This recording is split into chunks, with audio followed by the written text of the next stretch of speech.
Stand by to launch FanStream Sports. 3, 2, 1. Let's start. Hello, sports fans. Welcome to FanStream Sports. Nothing but pure sports. This is the JP Show. JP, it is so good to hear you back on the air. Stand by now. Here's JP. All right, welcome into a Monday edition of the JP Peterson Show here. Not a good weekend for the home teams. I ain't gonna sugarcoat it here. No, it's just the way it is. But take heart.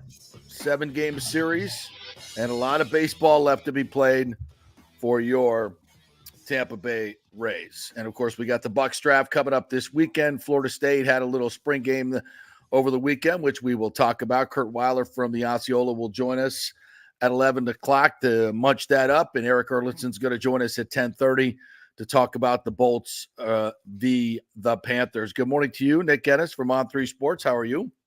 Yeah, Team Tampa Bay, I'm not going to lie, let me down in a big way this weekend. So that's why I had to turn heel this morning, and I had to wear my Magic shirt because they didn't let me. Yeah, they did. They did. I didn't watch any of that game. I just saw the score. Was it as ugly as the score? Saved. Yeah, it was ugly. Yeah. The worst basketball game of the weekend by far. It looked like what was it, 94 to 97 to 97, 83. It was bad basketball. Bad basketball. How the hell the Magic only score 83 points? Yeah, it happened. So this great sports weekend, by the way, this was a sneaky great sports weekend. It was, with the NHL playoffs, the NBA playoffs, a great golf tournament won by who else? Nelly Corda and Scotty Scheffler. And Scotty Scheffler, of course. I mean, it was a great sports weekend, but it just sucks that Team Tampa Bay just wasn't on the right side of it, unfortunately. If those two had a baby, it would shoot 59 like right out of the womb. Like right out of the womb. It's true. I mean, like put a golf club in the hand and be like, whoosh.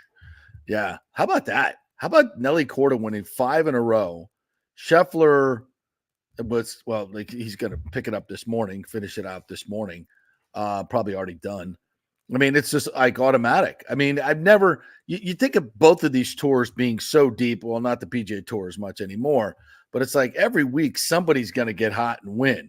You can't be that dominant every week. Oh, yes, you can. Oh, yes, you can.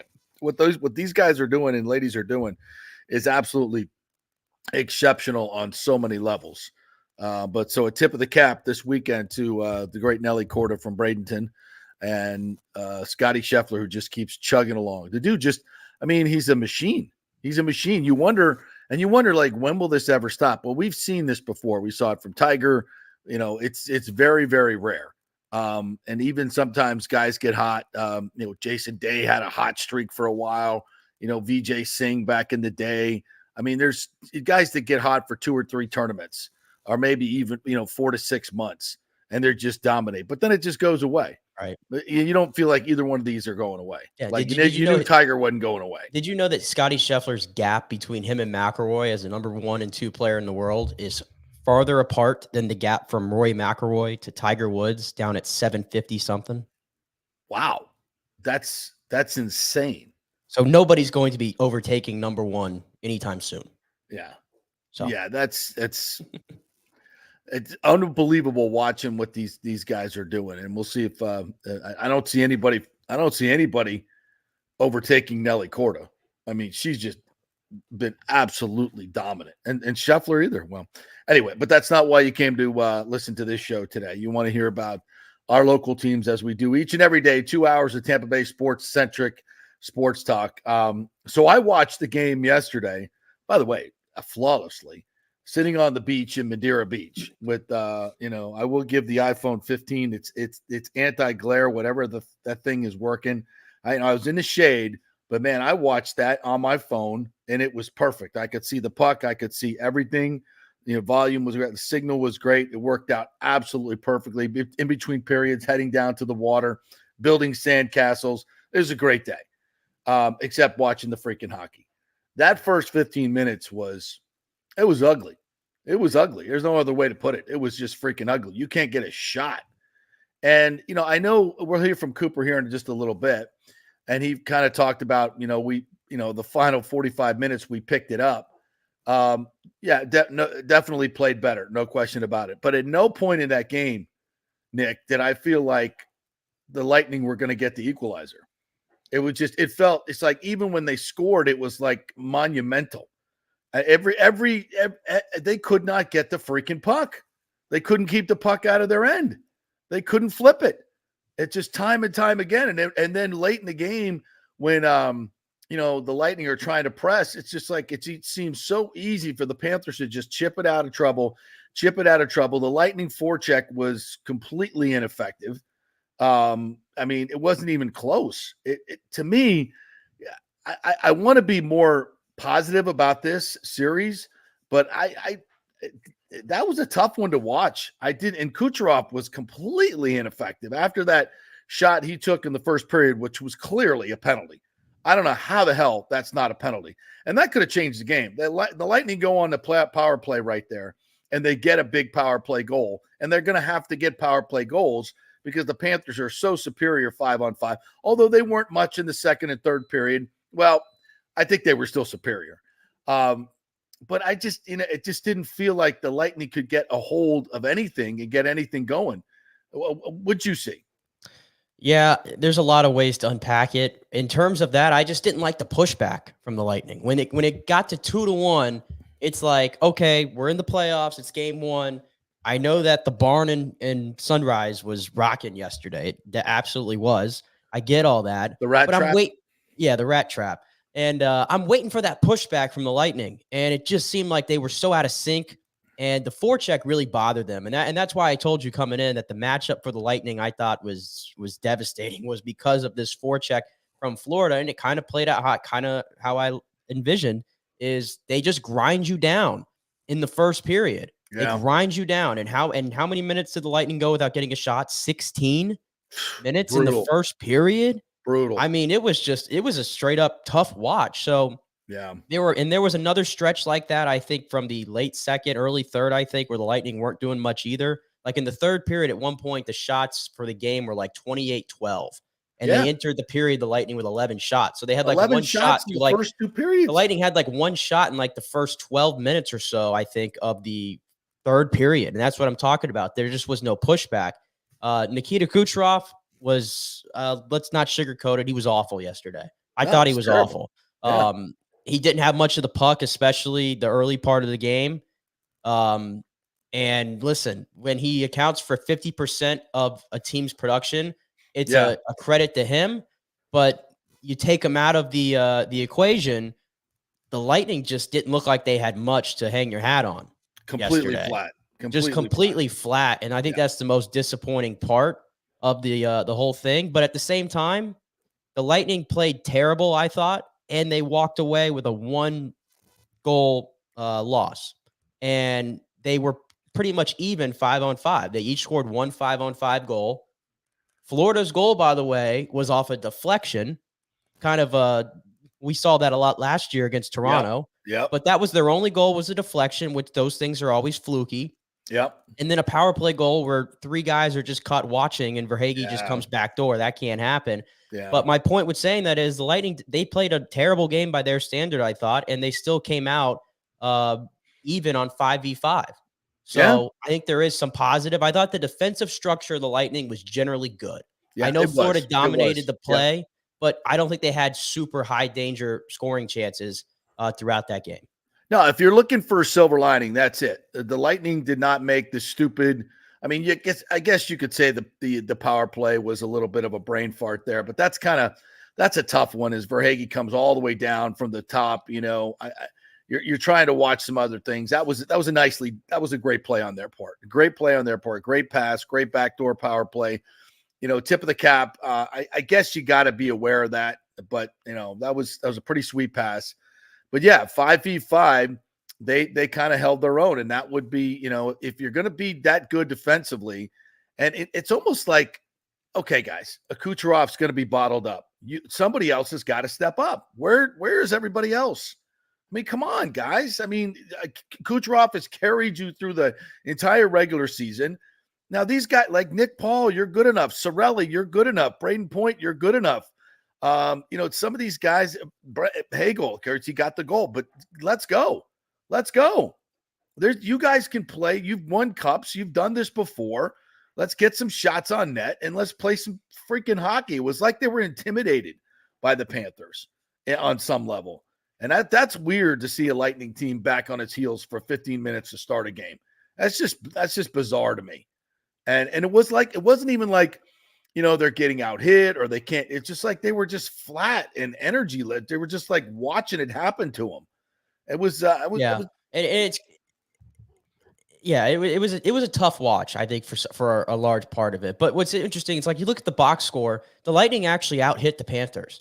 And maybe that's true on the box score. It was only by 1, by the way. It was pretty much even. Both teams were trying to set a tone. But I thought generally Florida's hits were more impactful in setting that tone. Like, I can't recall one time like a Kachuk or a Barkov or one of their big guys, Reinhardt, taking a really big hit or something like that really sets a tone. How many times I see Kucherov get put on his ass yesterday? Too many.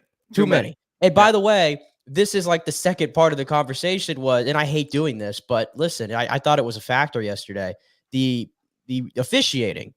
Oh, it's brutal. It's just, I know we sound like a broken record, but it's just the way the game's called in the playoffs and the way it's called in the regular season. And I know it's like they say, we don't want to impact things, but you're impacting things by just standing there and letting it happen. And Kucherov getting hit, one of those times he got hit, one of the 2 times I think he got put on his ass was when the puck, he had just given up the puck, but it had been at least like 2 to 3 seconds. The puck was away from him. Yeah, it was by like counts, at least 5 feet.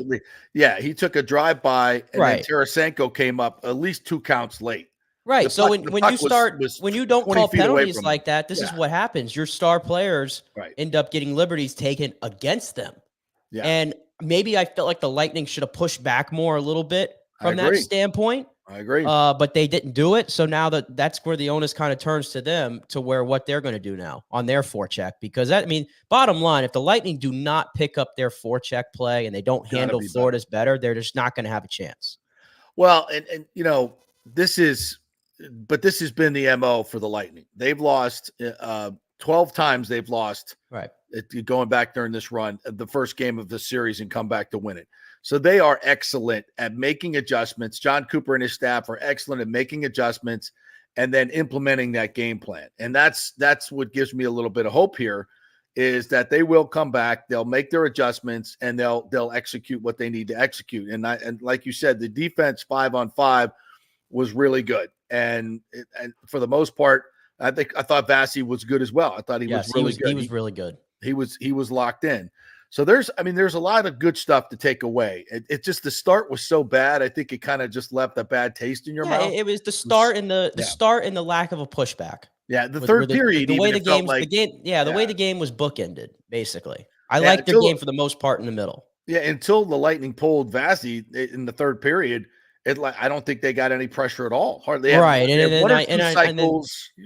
NHL officiating is so predictable. They give the Lightning the token power play at the end. That way we can look at the box score and go, you see that? One team had 3, one team had 2. It was basically even. We're all good, guys. No. We called it right down the middle. No. You just saw that one coming. No. I know you did. And I shook my head at the end. I'm like, oh, now you call it with 33 seconds left in the freaking game. Are you kidding me? No, it felt very uneven. So, as much as I felt, wow, before the series, I've said this is going to be a very difficult win. I think you said that as well, Nick. This is going to be a tough one for the Lightning to win. It's not a great matchup for them. Like the Panthers are certainly due to beat the Lightning in the playoffs. They've never done it. So there's a lot, and they're just, the Panthers they've been really, really good this year till they clinched. And listen, Florida just kind of reminds me. This is a compliment to them, by the way. They sort of remind me of the Lightning, of the 2 cup-winning teams of the Lightning. Yeah. Like if you compare this Florida team to the 2 Florida teams that the Lightning beat in 21 and 22, there's a lot of the same players, but man, completely different teams. They are what the Lightning struggled to be for a few years in that, and you saw it yesterday. They get the lead 2-1, they shut it down. And that third, shut it down. Their third or fourth line for the Panthers, they rotate them. They rotate them all, and they wear you down. And that's what I'm saying. They were just dominating zone time. Yeah. The Lightning just could not get it out of their own end.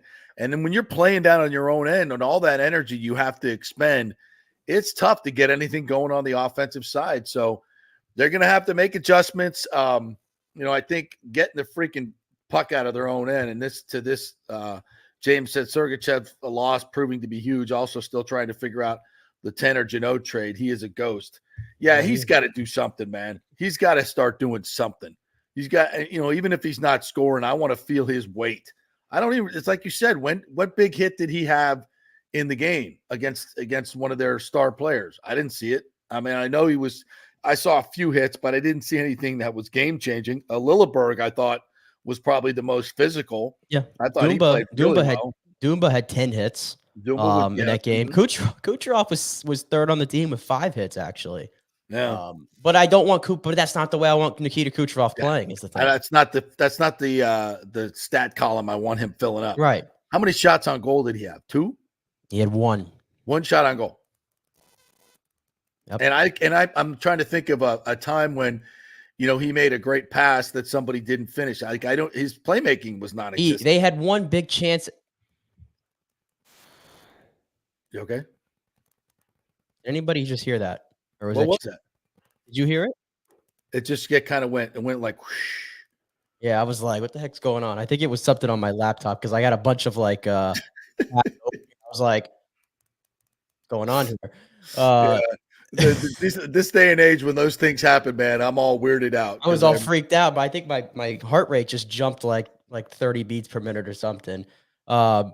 Forgive me, I forgot where I lost my train of thought there, so I'm gonna try to find it. So we were talking about the second, third, and fourth lines of the Panthers and how much pressure they put up on, and you just got to get the puck out of the zone. You got it. Sometimes it's just a clear or something, and the Panthers did such a great job. I remember now. You were talking about Kucherov with if he had one big pass that had an impact. I think late in the game, I can't remember if it was on that power play or not, but he set up Stamkos, and I think it was the only 1T that Stamkos really got in that entire game. And Bobrovsky, who I know we haven't mentioned him yet, he had to make saves, he was fantastic. He was fantastic. He robbed Stamkos on a 1T from Kucherov, if I recall. It might have been on that power play that late in the game. And then also, was it Lilleberg who made the heads-up pass to Point in front of the net late there? Yeah, and Bobrovsky read it perfectly and just kind of jammed him. There was then the same sequence, Cooch another one to Point, and that was like their trademark play where he gets him right there in the slot, and Bobrovsky read it perfectly and just snuffed that out. So he did his homework. Every big beat the Lightning had, and that they've had all season long, Bobrovsky was there. Well, it's far from over. Game 1 is. It's not overall, I'm not sitting here saying like I did last year, the Lightning were the better team. The Lightning were the better team against Toronto I think that was true last year in almost every game, at least 3 out of the 4. Right. I'm not saying that today. The Panthers were clearly the better team, and the Lightning are going to have to adjust. They're going to have to find some way to get the puck out of their own end and kind of negate that forecheck a little bit of the Panthers. And then on the other end, they've got to get some sustained offense going. They've got to get something. I don't know where it's going to come from, but if they're going to shut down Kucherov, these other guys got to step up. Let's go. So let's listen into John Cooper post game and get his thoughts on this one. What do you have to do after this game, going into the next game, to kind of create some more, scoring chances, especially in the middle of the ice there? Us or them? I don't know. I mean, it's 2 good teams, tight checking. Like, teams do check. So, I don't know. It will, what we have to do is when we do get the chance, I have to put them behind them. But I can't sit here and say one team outchanced the other one. It was a pretty tight checking game, and in the end, a power play goal was the difference.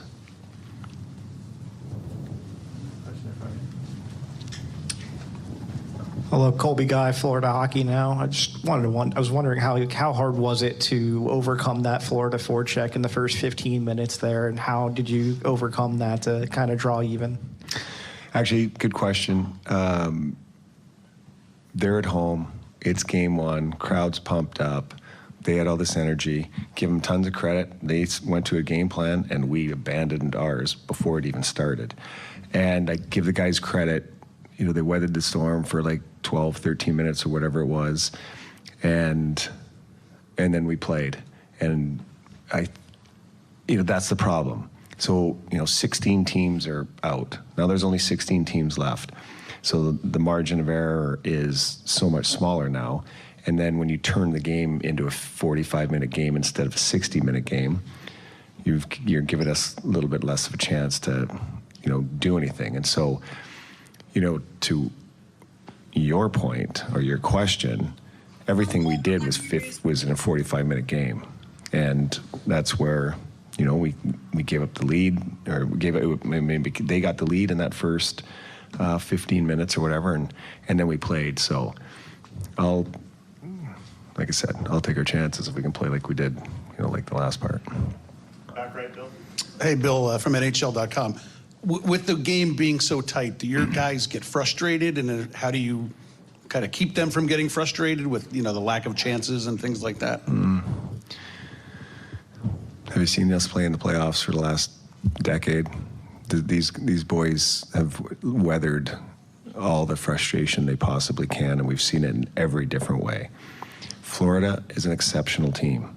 They're gonna do this. They've done it to teams all year, and they're gonna do it to us for the rest of the playoffs.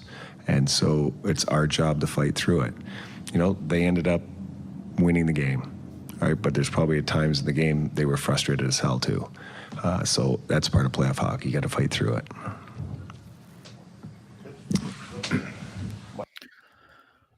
So that's interesting bits there from Cooper. I feel like he feels like this was a really even game, that the one power play was the difference. I don't know if he believes that. I think he's just trying to feel like, to give his team some confidence that we can be better than this. You think that's fair? Yeah, I mean, that's kind of the words that I had said it was that it's a good thing in the sense the Lightning did not play well, and yet it turned out to be even 5v5. Yeah. But it feels like if you keep playing this way, if you go back down this route and play it, let's say you play the same exact hockey game 10 times over. Yeah. Is it going to remain even like that the scoreboard? It felt like a 4-1 Panthers. Right. It still felt like a more lopsided victory for the Panthers. Yeah. And it felt like the Lightning really just got beat up and worn down. It really did. Yeah, I mean, that's just my perspective. I could be wrong. I'm trying to be fair and objective here, and I know the Lightning have better in them. I mean, I'm not sitting here saying that this is over. I think the Lightning have a lot better in them. They do. And I think they have a lot more push in them. I was just surprised we didn't see it in game one, to be quite honest. So, but that happens. Kind of teams get. There's a lot of young guys on this team, and maybe guys are just so used to Kucherov bailing them out that they got to get off their ass a little bit, and just like, okay, it's not going to be just him. We all got to pitch in here. So, it's good to learn that in game one, and let's move forward. Yeah. And John Cooper wasn't, by the way, just sitting back and watching it happen. I mean, he changed things up in the third period. Yep. The lines got shuffled a little bit, and the idea clearly was to try to get Nikita Kucherov going. Yeah, but Hagel back up there. With Hagel back up there, and then was it Duclair that dropped back down to the second line? Yeah. So we'll see. Both seemed to get a little energized, so that I thought that worked well. Yeah, I mean, but if you're in general, if you're looking for like a true standout from that offensive group, I mean, obviously Hagel scored the goal, and that was great. I think Point had some moments where he was impacting much, but outside of that, I just thought it was very just barren for the most part offensively. So here's something interesting. An hour ago, the Lightning recalled Max Crozier from Syracuse, the defenseman. Now, I don't remember anybody being hurt. Do you? Not that I mean, I know Chernak got crunched pretty hard against the boards, came back over once, like pretty, all right, pretty slow, but I think he played the rest of the game. But maybe he's just added insurance. Well, that scares me. Obviously, with Chernak, he's had some of the concussion issues. Maybe something happened after the game that gave them a little bit of pause. So that's not good news at all. And Sergachev's been skating. I have no idea, if he's even close to available. Because he's been wearing the non-contact. What's that? I said I personally don't think he is, to be honest. And by the way, I think putting him in this series would be I don't think it's the greatest series for him. We put it that way. Yeah. To come right back out on it. I know. I agree totally. So, all right, we got Eric Erlinson coming up. So I want to get to some of the Rays here before we hit that real quick. The Rays lose 2 out of 3 to the Yankees. Again, on Friday, a couple of bad errors that cost them late in the game and set up Soto's home run. Davinsky just absolutely, even with the errors, what is he doing up here on this doing roster, 92 mile an hour middle up to Juan Soto. I mean, you might as well just walk it into the 4th deck in right field. Jiminy Christmas, the way that guy's hitting. Not their best. I mean, that's a game you just gave away. You just freaking gave that away. And a great start by Tyler Alexander again, though, by the way. So that's plus. Saturday you win 2-0, and it feels like you like wasted so many opportunities in that game, but you got the dub thanks to Joey Cowboy, who was fantastic in the 10th, gets the double and then scores the run. Pitching was phenomenal.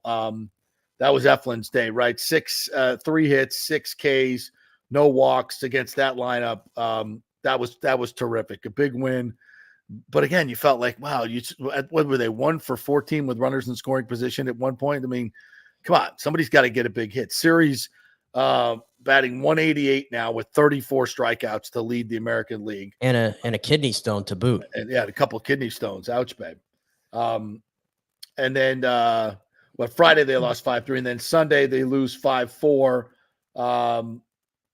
Savali was just awful. Well, he wasn't awful to start. It just kind of this is the weirdest thing with the Rays so far is Kevin Cash. It's like I never really criticized Kevin much, but some of his management of the pitching this year has been odd. There's been games where he takes out starters early that are rolling, and then he has this example yesterday where Savali was going good, but he left him in there to kind of die, and Savali ended up throwing 104 pitches. Yeah, that was and he weird. Started walking guys, and I'm thinking Kevin, let's get him out of here. And it just unraveled for Savali. So I think he was left in too long. That's fair. In that game. That's fair. I think that was more fair yesterday. But in general, I mean, the Rays offense, they get some things going late in games, and that's great and all, but it's not sustainable. Yeah. And you look today, Yandy Diaz is hitting 221. Randy's down to 157. They're striking out. I think the lineup needs a little bit of a makeover in the sense of let's move it a little bit. I don't know if Yandy and Randy right now can continue to hit 1 and 2 in the lineup. That's really killing them. The Rays lineup is going to stay as it is right now until Yandy and Randy get going. That's just the reality because they don't have any other big boppers outside of Paredes that are consistently going to try to hit the ball out of the ballpark. They just don't. They have a lot of great single guys that are picking up singles. Rosario's been great. Cowboy's been great. Yeah. But not enough pop. And it comes down to Yandy and Randy have got to get it going. Yeah. At this point, you start putting Joey Cowboy in the leadoff role? I mean, what does he put? He was batting 9th yesterday. Yeah. He was moved down in the lineup yesterday. Yeah, maybe double leadoff guy. I don't know, but you don't want to pull Yandy, so you put Caballero in the 9 hole. Maybe. Well, I would move Randy down the lineup personally. He looks so lost at the plate right now. So lost. Yeah. All right. We'll get back to the Rays here in a little bit. We'll take a quick break here. Eric Erlinson will join us next. We'll talk some more Bolts here. We're brought to you by the Jeeves Law Group, JEEVESLawgroup.com. You can trust them, folks. They're local. We had Scott Jeeves on last week.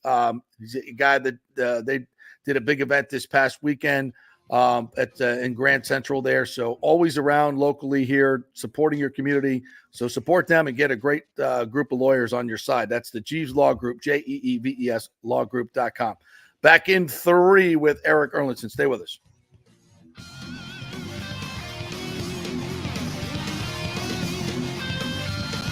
JP here for my friends at your local Synovus Bank. And I do mean friends, and I do mean local. One of the local managers in Tampa is John Acosta. Big fan of the show, and I've known him for over 40 years. He's been in local banking since 1983. You talk about developing relationships. You don't stick around for that long unless you're doing things the right way and have a great reputation. And that's the focus company-wide at Synovus. Big enough to handle any complex international transaction, but small enough to answer the phone when you have an urgent question about your business or personal account. And for personal accounts, they have a very easy app that works great. You can do everything online. And for large or small businesses, you will get that personal touch and services to help build your business, taking your dreams and aspirations from the whiteboard to reality. We can make that happen. Let us show you how. For a get acquainted meeting to open a business or personal account, just call John or go to synovus.com to find out where your local branch is. Everyone knows Italiano Insurance is your go-to for home insurance, but they also have an amazing team that focuses on business insurance. Yes, your business is most likely your biggest asset, so make sure you have the right coverage at the most competitive price. And if you started a side hustle recently, don't forget you need business insurance, because if you get sued in this over litigious society we live in, you could lose all your personal wealth. So get that business insurance. And for the best customer service, always choose Italiano. My representative, Charity, is amazing. I called her late on a Friday because my insurance was going to lapse.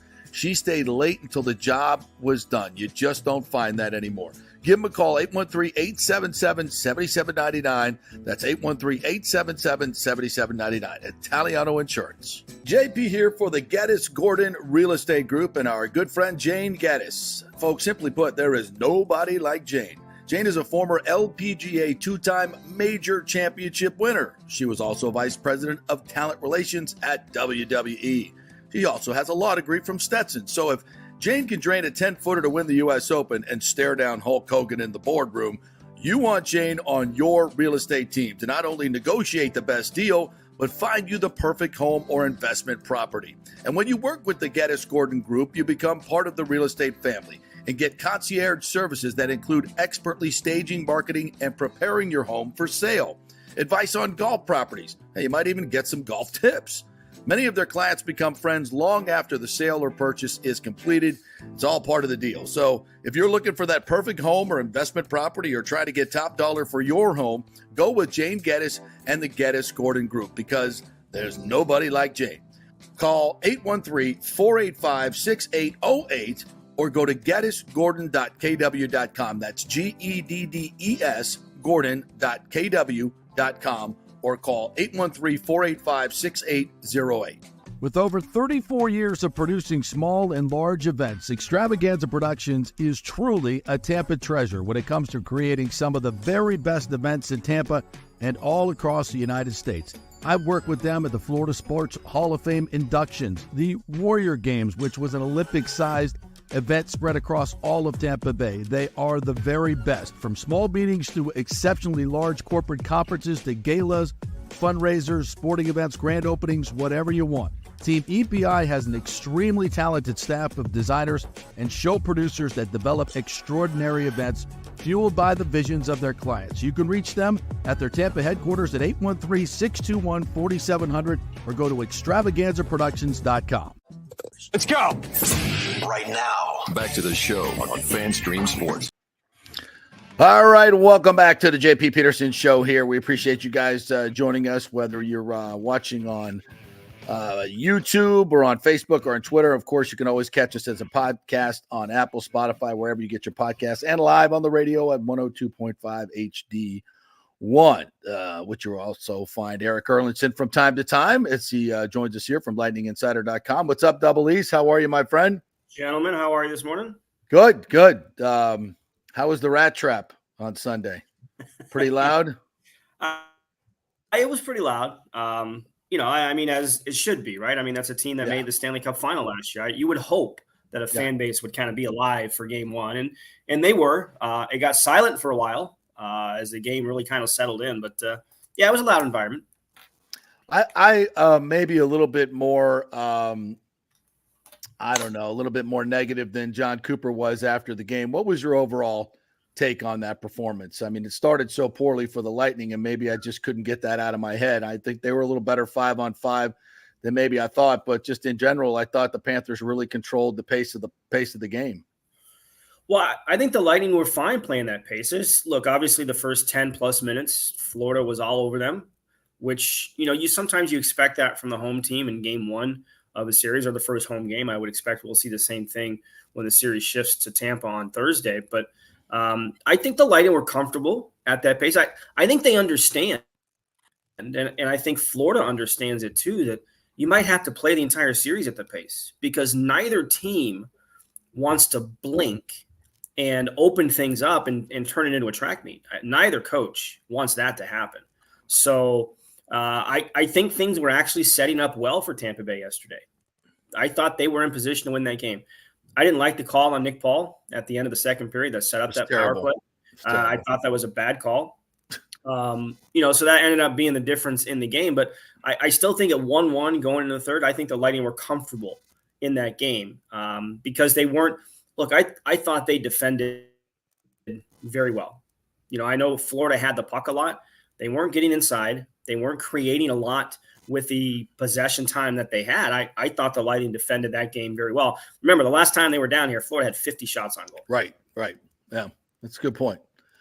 But the Lightning just could not generate anything, and Kucherov was almost a ghost out there. And what did they do to take him out of the game so successfully?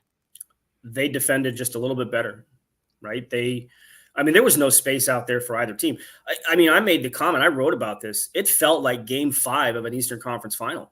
It didn't feel like game 1 of an opening round series because of how little ice there was out there for either team. And they were physical on Nikita Kucherov, which he knows is going to happen. You get in these situations, teams are going to target him. To his credit, he didn't get overly frustrated. He just has to work through it. Same with Braden Point. Point had a couple of good looks. A couple of them were set up by Kucherov. He had that great chance towards the end of the game when it was still a 2-1 game that Emil Lilleberg set him up. I thought that was it. It was an in-close chance. It wasn't even a 6-on-5 yet. And, so I thought Point had a couple of good looks. But, outside of that, you can't sit here and say the Lightning didn't spend enough time in the zone. They didn't do enough with the puck when they did have it. They didn't test Sergei Bobrovsky enough. So those are all things that are going to have to change when we get to tomorrow. Yeah, I was going to say, what did you feel about the pushback there in the third period? Because at one point I looked up and I think shots for the game were like 26-12, and there was like 10 minutes left in the entire game. And I think the Lightning had one third period shot up to that point. It felt like until they got that power play, there was not much high danger going on. Yeah, you need more of a push. There's no doubt. And you've got the guys that can do it with the talent they have on this roster. But I think, again, even at 2-1, like it's still a game. So I don't think they want to push too hard, right? Because I think that there's a cautious tone to how they know they have to play because Florida is a team. I think they're the best forechecking team in the league. Yeah. The way that they can get in the zone, the way that they can put pressure on you when they're in there, and they're very good off the rush too. Like we talk about their forecheck all the time. They're really good off the rush with some of the players they have. So I don't think Tampa Bay was in a situation where they wanted to open it up yet and kind of expose that for that period of time because it was still a 1-goal game. It takes one shot. Look, I thought Paul Maurice had the best line after the game yesterday. He said nothing that happened in that game made either team uncomfortable to the point where they feel they have to change anything. And until one team gets in that situation, it's probably what you're going to see. Oh, God, that's dreadful. Because that game was a slog. I'm watching Winnipeg and Colorado last night go up and down the ice like it's freaking speed skating. And I'm like, wow, this looks really different than the game I watched this afternoon. That's what we were supposed to see. Right, exactly. I'm like, who had over 9 goals in that game or whatever the hell it turned out to be? I know. I mean, I'm watching them skate up and like, wow, this is really different hockey than we saw earlier today. So you see no way anybody's going to let this thing open up. It's just going to be a slog for seven games or whatever it's going to take. I mean, look, each game sort of takes on its own identity right, and things happen within a game. Yeah. But I think the game plan for both teams going in is going to be similar to what we saw yesterday. Let's not open it up because we know how dangerous the other team can be when you start to do that. You don't want to get into those games because, let's face it, Florida doesn't want to get in that game because Tampa Bay has a better goaltender. Right. So when Coop says we abandoned our game plan early on, what was that game plan? Not to get hemmed into your own zone. Yeah. Don't turn pucks over in your own zone. All the things that have plagued this team at various points throughout the year. I mean, you have to have such more attention to detail in the playoffs. So I think the game plan was to just make sure you cut down on those, and it didn't happen to start the game. And then, you talk about the details. The what ended up being, it wasn't the game-winning goal, but it's the one that put Florida ahead early in the second. All four guys on the ice were mesmerized by Alexander Barkov doing nothing. Yeah. He was just standing there with the puck on his stick. And meanwhile, Carter Verhaeghe is just circling around all of them. Nobody peeks. Nobody looks over their shoulder. Nobody sees where the danger is coming from. I mean, those are the attention to details that you have to have at this time of the year. So the game plan was protect the puck and details, and didn't protect the puck in the first 12 minutes. I thought they settled in the game after that. And then the details on that power play was just, especially when you consider the guys that were on the ice, it was surprising to see that kind of a breakdown. I feel like every team thinks the referees are out to get them. They are. Come on, Nick. I mean, every fan base, for sure. Right. Yeah. I think every fan base. I even saw people saying that it was, the Panthers had to overcome some of the officiating. And I'm like, okay, this is just an every team thing. Right. But with that being said, I mean, I feel like we're a broken record every year about the way the game's called in the playoffs. But I mean, from my vantage point, I think there was a couple plays where Kucherov, and I'm not saying Kucherov can't get hit or anything, but it's just the way he got hit. It seemed like he didn't even have the puck. It's a little bit away from the play. And at least the call at the end, right, where they finally give the Lightning a power play, just felt like the most token power play ever. So they can look at the box score and go, it's almost even. It's almost even.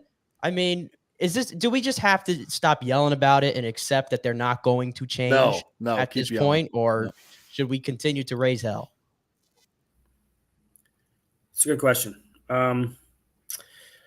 Officiating always takes on a spotlight, especially in hockey, because I think all we ask for from those outside the game is consistency.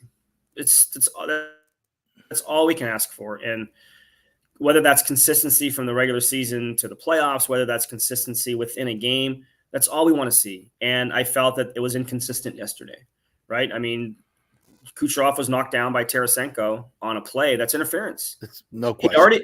He'd already been engaged once. The puck was far away from him, and Tarasenko made no play whatsoever on the puck. He just took Kucherov out. So, I mean, Kucherov had a right to turn around and look at the referee and say, why is that not a penalty? And, there were a couple other situations in that game. None of them stand out directly off the top of my head, but there were other ones where, well, that could have been a penalty. Well, that could have been a penalty. And then you look at what they called on Nick Paul. That's ridiculous. Yeah, I just, like, you look at it, it's almost like the call should have went the other way. But because one guy fell down when they were engaged in a battle, well, the guy who's bigger is the one who gets called for the penalty. And I think that's what has to be frustrating. But, like, you can't ever blame a game on the officiating, unless it's completely blatant, in a situation ends up being like if it's a penalty shot call with 3 seconds. And I get that. But there was still plenty of time for Tampa Bay to score a goal. They didn't get it done. Unless the sixth attacker is on the, ice 30, 40 feet from the bench at speed, takes the puck and scores. Not that would ever happen in a final or anything. No. Not that would ever happen in Kadri era. But anyway.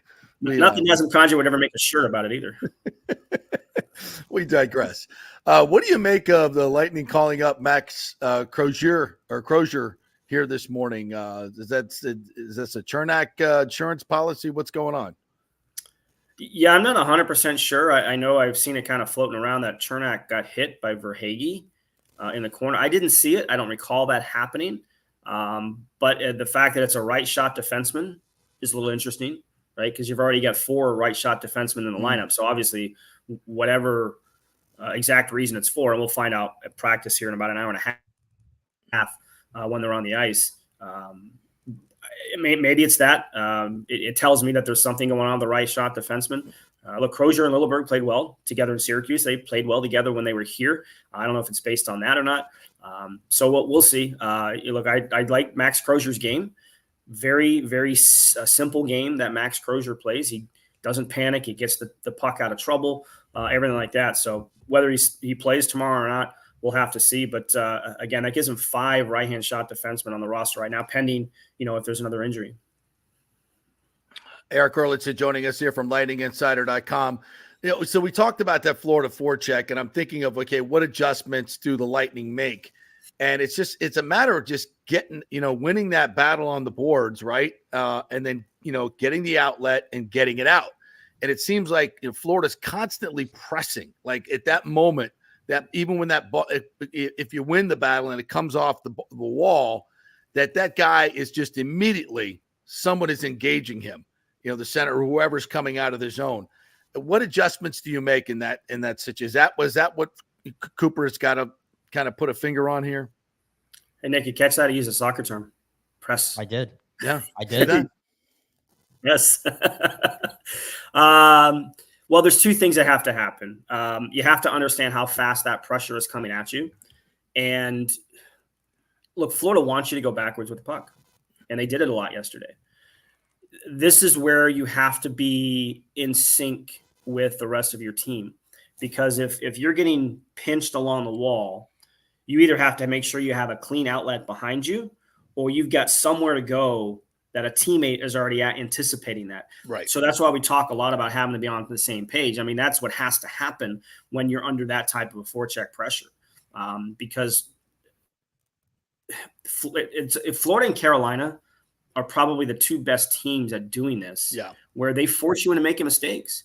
And when they come at you with that speed, look, this is a fast game as it is. They force you to make those decisions faster. So everybody has to be ready for it and in sync to be able to alleviate that pressure and get out of the zone, because that's where you beat the press. I'm going to use a soccer term there again. Exactly. That's how you beat the press, is with quick, smart decisions with the puck, and then you get your transition game going, because we know the Lightning are a good team off the rush.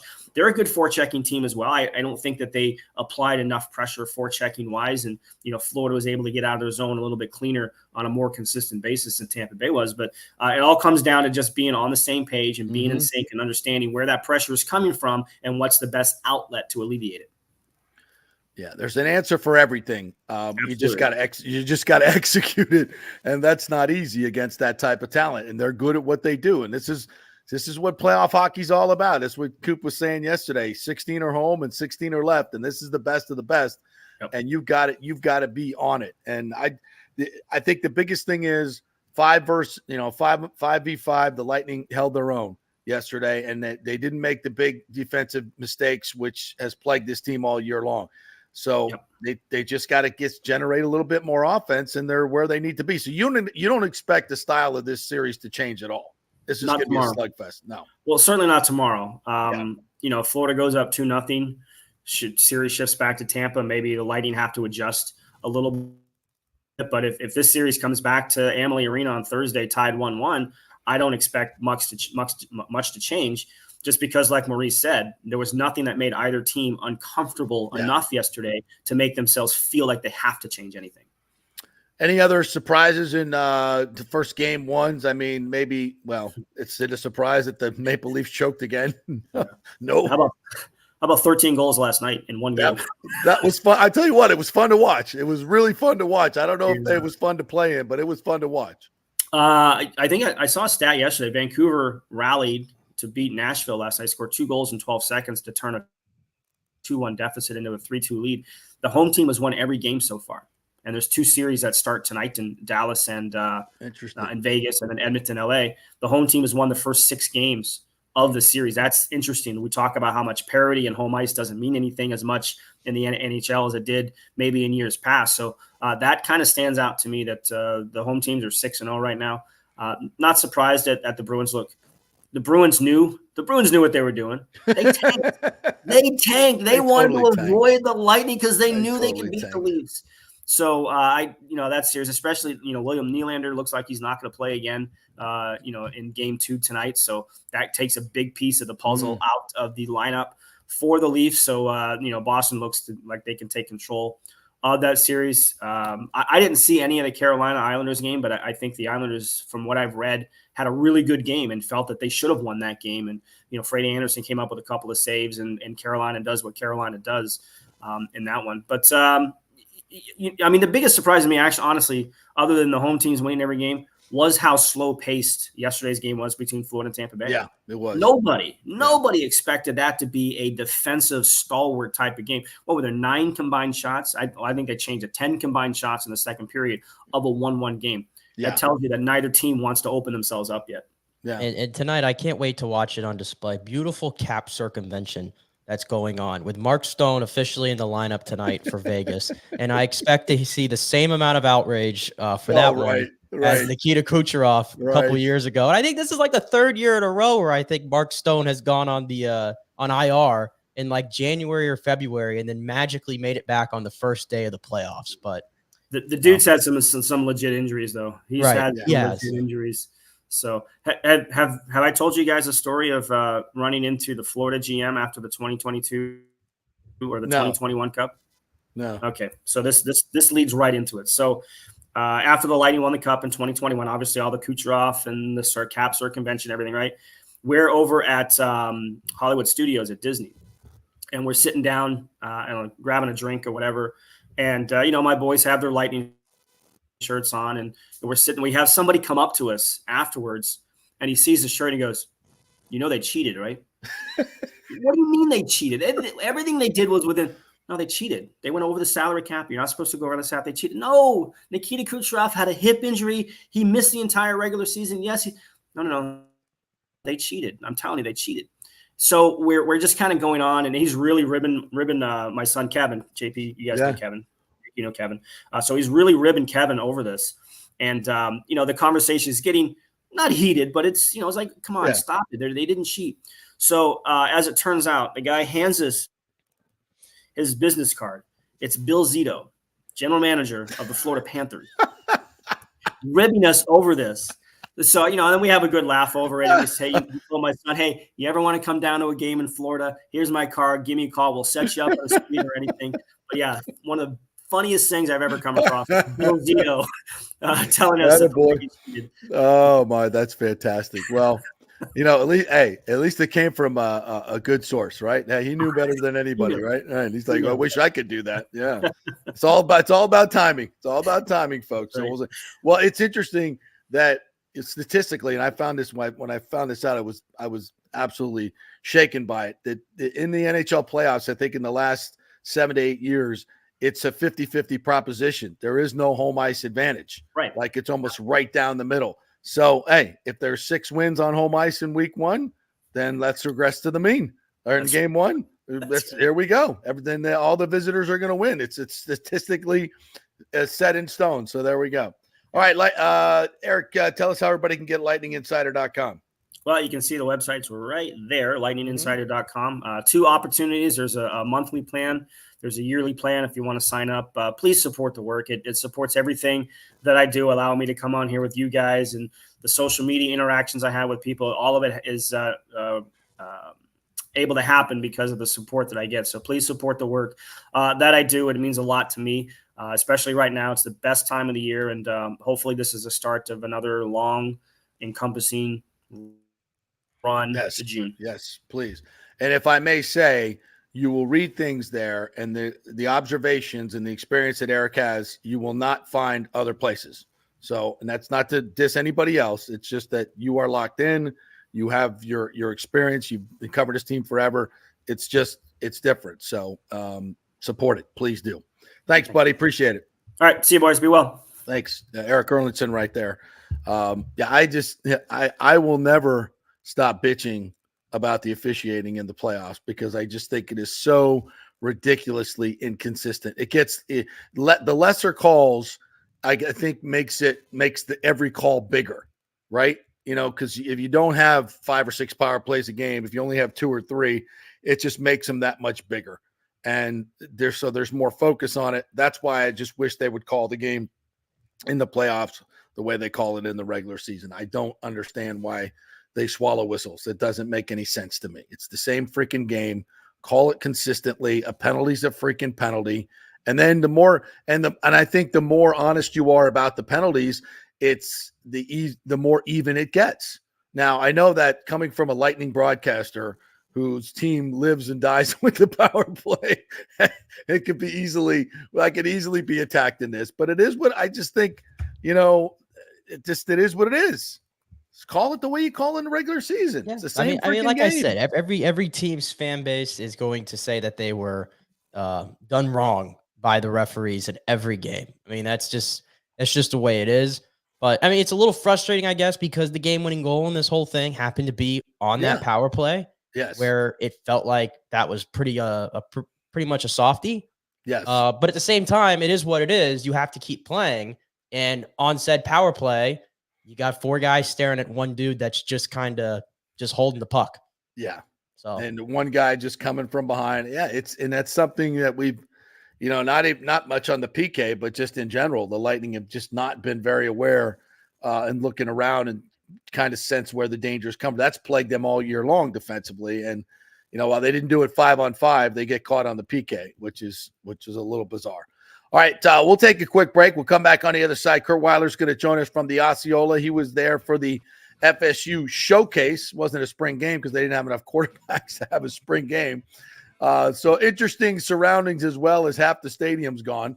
So we'll chat with Kurt when we come back. We're brought to you by the great folks at Extravaganza Productions. If you have a big meeting coming up or a charity event or just maybe a big birthday and you want to do something innovative, something fun, something big, something small, whatever you want to do, Extravaganza Productions is the best in the business. Whether it's the smaller events or the bigger events, they can handle it all with professionalism and creativity. So get a free creative meeting with them by just contact them through the website, call them or email them. Tell them you heard it on the JP show, and they'll bring you in. They'll take you through the warehouse with all their cool props, and you can discuss ideas for your event coming up. It's Extravaganza Productions, best in the business. All right, back in 3, talk some Florida State football. Stay with us. Are you looking to be more productive and healthier? Do you know chronic dehydration affects your overall health and well-being? 75% of the U.S. population suffers from dehydration, and many of us don't even know it. That was me before I was introduced to Hydrate Heroes. 8 times the benefits with hydration. A beverage with benefits more than just hydration. That's right, 8 times the benefits with hydration. Hydrate Heroes provides a refreshing, great-tasting beverage powder to mix with water, providing elderberry, zinc, vitamin D, electrolytes, amla fruit, which provides a great source of vitamin C, along with a proprietary mushroom blend that has shown to help increase endurance and energy at the cellular level. Hydrate Heroes is so confident you're going to love the taste and the results. They are offering our listeners a special offer, a free 3-pack sample, no credit card needed. Just go to the jppetersonshow.com, the jppetersonshow.com, and click on Hydrate Heroes logo. Hydrate for health today with Hydrate Heroes. All right, this is for all you guys who don't want to go to the gym and do 5,000 crunches. At Bay Area Modern Medical Center, you can get on the new True Body machine where you can reduce fat and tone up your muscle. It's like doing 54,000 crunches in just 15 minutes. Define your body as you see fit. True Body offers personalized muscle stimulation that delivers the equivalent of those 54,000 crunches in just 15 minutes. Just get in touch with them at Bay Area Modern Medical Center, BAMMC.com. Chris Lugo and the team over there will set you up on True Body and get amazing results. Non-invasive with comfortable and little to no pain and zero downtime. You can isolate and target those areas that you want to improve and treat multiple areas simultaneously. It's an amazing machine, so check it out at Bay Area Modern Medical Center, BAMMC.com. Everyone knows Italiano Insurance is your go-to for home insurance, but they also have an amazing team that focuses on business insurance. Yes, your business is most likely your biggest asset, so make sure you have the right coverage at the most competitive price.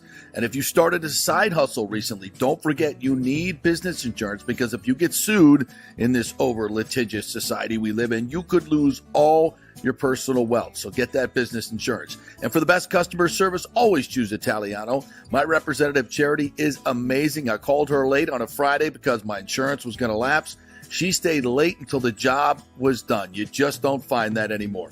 Give them a call, 813-877-7799. That's 813-877-7799. Italiano Insurance. JP here for Extravaganza Productions. You know, I've worked with these pros on so many big and small events. They recently did the Kappa Alpha Psi Grand Reunion, the Tampa RV Show exhibit. They did the Skills Center opening of Tampa Bay. They can do those small events. They do the biggest of events. So if you were thinking about planning a meeting or special event, call the talented staff at Team EPI. They will give you a free creative meeting if you mention the JP Peterson Show. They will provide you with an exceptional experience. Heck, they'll even show you their huge warehouse with great props. Anything you want. They'll do it on time and on budget. You can reach them at their Tampa headquarters at 813-621-4700 or go to extravaganzaproductions.com. Tell them JP sent you. Let's go. Right now. Back to the show on FanStream Sports. All right, welcome back to the JP Peterson Show on this Monday. As the home teams didn't do so well this weekend, but that's okay. They've got another chance coming up this week as the Tigers come to town to take on the Rays, and of course, Game 2 for the Lightning Tuesday night down in Sunrise, and then we'll have Games 3 and 4 Thursday and Saturday at Amalie Arena. We'll see you there. I want to welcome in our good friend Kurt Weiler from the Osceola, covering the Florida State Seminoles, who got a chance to see the beautiful new stadium renovations this week. Here's a big hole in the middle of Doak Campbell Stadium. What's up, Kurt? How are you? I'm doing well. I appreciate you having me, guys. Yeah, it was definitely a bit bizarre being in there with the weird state of the stadium. I mean, the whole home side didn't have any seats. It was just empty. Very apocalyptic, if I may say. Yeah. All right, so let's. I was just reading some of your articles there in the Osceola, talking about the defensive line certainly showed out, and you know I'm old enough to have covered Marvin Jones Sr., and now here's Junior doing his thing. The transfer from Georgia, evidently he's had a great spring, and he capped it off with a nice showcase yesterday. Tell us about it. Yeah, he has had a really nice spring. I mean, I think it's not going to be easy for Florida State to replace a guy like a Jared Verse, who's going to probably hear his name in the first round Thursday night in the NFL draft. But I left spring thinking this defensive end room could be deeper. They may not have one impact guy like Jared Verse for them, but I mean, when you look at Marvin and what he's done, I mean, he, for being 255 pounds, moves remarkably well. I think Mike Norvell said he got over 20 miles per hour in a practice this spring, which damn. Feels, yeah, I mean, it's pretty ridiculous. I think Pat Payton also got over 20 miles per hour. Those are two potential starters at defensive end, both bringing that speed and pretty impressive size. But yeah, I think with what they've added, they brought in 4 defensive linemen through the portal. And I think that has a chance to be a deeper unit maybe than it was a season ago. And a lot of that, I think, is because Marvin Jones Jr. looks like he's really realizing that potential he had as a recruit that he never really, I mean, I think he, at the end of his Georgia career, was playing as much as he ever did in terms of snap counts, but I think he just was buried a bit in that room, and Florida State's given him the opportunity, and he seems like he's really taking advantage of it. All right, you mentioned some of the interior guys too, with Fabian Lovett and Fisk. They were watching the game. Who's filling in the middle there? That in the those 2 down tackle spots. Yeah, so they didn't have Josh Farmer this spring, but he's been a vet in that room, was a starter opposite Fisk last year. He'll be back come the fall. He was sidelined in the spring. I think the big thing is I think you're excited to see Daryl Jackson. He transferred. He's a local kid, was at Maryland, then was at Miami, had to sit out all of last year, only played in the Orange Bowl because that was when for the 1 year the NCAA decided the 2-year transfers couldn't play. And now if it was a year later, he'd be eligible. And it's, whatever. We don't need to get into it, but we saw how impactful he was on the practice field, and I think we saw it really throughout last year, and I think we've seen it again this spring. I mean, he's a guy who, with a good type of season, I think could be a first, second round pick type guy this time next year. I mean, has a really impressive size. I mean, is bigger than Josh Farmer even, but moves well and is very freakishly strong at that size. They've also brought in, I mean, a few of the transfers. I know Tomiwa Durajay from West Virginia has been playing some inside and outside. I think when he's in there, he's kind of a fringe guy, but can play both and can be impactful at both. Really big for his size and strong as well. And then Grady Kelly was a all-Western all Mountain West defensive tackle at Colorado State, who is a local kid or from over in the Panhandle, who is come and been impactful this spring as well. I think we'll see. I mean, if they add maybe another piece, because that's really defensive line is one of those can you have enough guys type spots. They might supplement further through the portal, but yeah, I think there's reason to be encouraged about the entire line given how much they're losing. And when you turn to the offensive side, they're losing a lot of skill weapons to the draft, which it's obviously not a great thing, but in regards to those guys all came in as transfers and did well here. And now they're going on to the draft. So that's a good thing. But they got to replace them. Does it feel like Malik Benson, the Alabama transfer? I know he got hurt the other day. I think it was something with his left ankle. But it seems like him and DJU have established a good rapport early on. They definitely, yes. DJ and Malik have kind of like connected, it seems, and he's become one of his go-to targets. Yeah, you hope whatever it was on Saturday wasn't too serious because he was having a pretty nice game and has had, I think, a pretty nice spring. I wonder, I mean, that is a position where if the right player emerged, I feel like Florida State could stand to add because like Malik was the number one JUCO prospect 2 years ago in the country before going to Bama.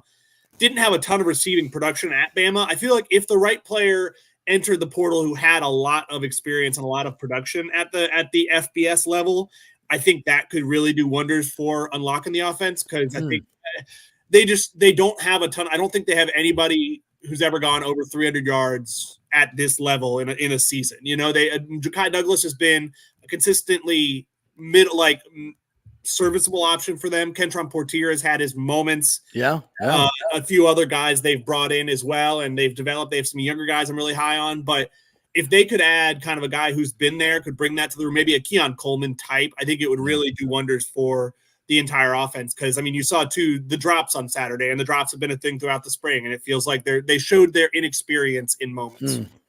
So Hakeem Williams and those guys, I mean, there's a ton of talent there, but they just haven't materialized. Well, Hakeem, I think, had a good spring. Hakeem physically looks worlds different from next year. He unfortunately, last fall, I felt like right when he was coming into his own, got derailed by an injury that was kind of season-ending for him. He had a good spring, but he maybe didn't take a huge leap this spring. You would hope maybe a huge leap. I thought he took a nice leap.